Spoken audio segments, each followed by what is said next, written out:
Hello friends, welcome to our channel. मैं हूं इस चैनल का होस्ट और आप सभी का दोस्त। दोस्तों, आज इस वीडियो में क्लास 12 के चैप्टर 3 क्वेश्चन के बारे में डिस्कशन करने वाले हैं, जिसके राइटर का नाम है लियो टॉल्स्टॉय। तो चलिए शुरू करें। एक राजा के मन में विचार आया कि अगर वो 3 सवालों का जवाब जान जाएगा तो वो कभी अपने जीवन में नाकामयाब नहीं होगा। ये सवाल थे, नंबर 1, हर काम करने का सबसे अच्छा समय क्या है? हर काम करने का सबसे अच्छा समय क्या है? दूसरा है, किन सबसे महत्वपूर्ण लोगों के साथ काम करना चाहिए? तीसरा है, हर समय करने के काबिल सबसे महत्वपूर्ण काम क्या है? कई पढ़े लिखे लोगों ने राजा के सवालों का जवाब देने की कोशिश की, मगर वो अलग अलग जवाबों के साथ आए। पहले सवाल के जवाब में किसी पढ़े लिखे ने कहा कि हर काम को करने के लिए वर्ष, माह और दिन की एक समय सूची बनानी चाहिए और उसके अनुसार काम करना चाहिए। दूसरे ने कहा कि पहले से कोई बात सोचना नामुमकिन है कि कब क्या करें। किसी ने कहा कि कुछ ऐसी बातें हैं जिन्हें बिना किसी के सलाह लिए फ़ौरन कर सकते हैं। पहले से जानने के लिए जादूगर से ही पूछना मुनासिब होगा। दूसरे सवाल का भी अलग अलग जवाब रहा। एक पढ़े लिखे ने कहा कि राजा को शासकों, मंत्रियों को, किसी ने कहा पुजारियों की, तथा किसी ने कहा वेदों की, तो किसी ने कहा राजा को योद्धाओं की सबसे ज़्यादा ज़रूरत है। तीसरे सवाल के जवाब में किसी ने कहा राजा को विज्ञान की, किसी ने कहा सैनिक संगठन की, किसी ने कहा कि धार्मिक प्रजा की राजा को सबसे ज़्यादा ज़रूरत है। इस तरह से तीनों सवालों के अलग अलग जवाब आए। राजा किसी के जवाब से सहमत ना हुआ और राजा ने किसी भी पढ़े लिखे को इनाम नहीं दिया। राजा अपने सवालों का जवाब पाने के लिए साधु की झोपड़ी पर गया। साधु पास के ही गांव में रहता है। वो सिर्फ साधारण लोगों से मिलता है।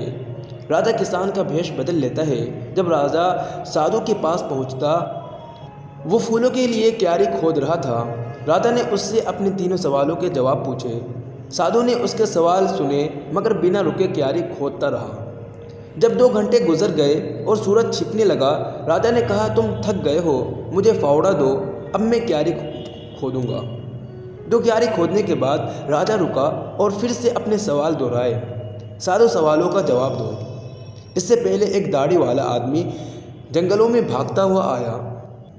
आदमी ने अपने हाथों से अपना पेट दबाए रखा था और उसकी उंगलियों से खून बह रहा था।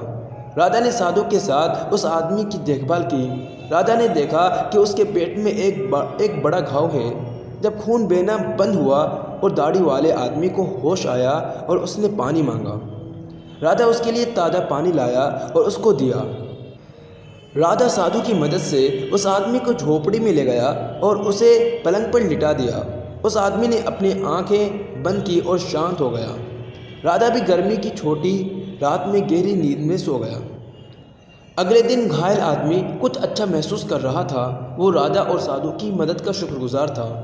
उस आदमी ने कबूल किया कि वो राजा को पहचानता था। राजा ने उसके भाई को फांसी दी थी, उसकी जायदाद जब्त कर ली थी। उसका दुश्मन था, वो राजा को मारने आया था, मगर उसके अंगरक्षकों ने उसके पेट में गहरा घाव कर दिया। राजा ने उसके जीवन को बचाया। उसने राजा से माफ़ी तलाफ़ी की और कहा कि भविष्य में उसका सबसे वफादार गुलाम के रूप में सेवा करेगा। राजा ने उसे माफ़ कर दिया और कहा कि उसकी सारी जायदाद। साधु ने कहा, तुम्हें अपने सवालों का जवाब मिल चुका है। उसने कहा, सबसे महत्वपूर्ण समय वो था जब तुम मेरे लिए क्यारी खोद रहे थे।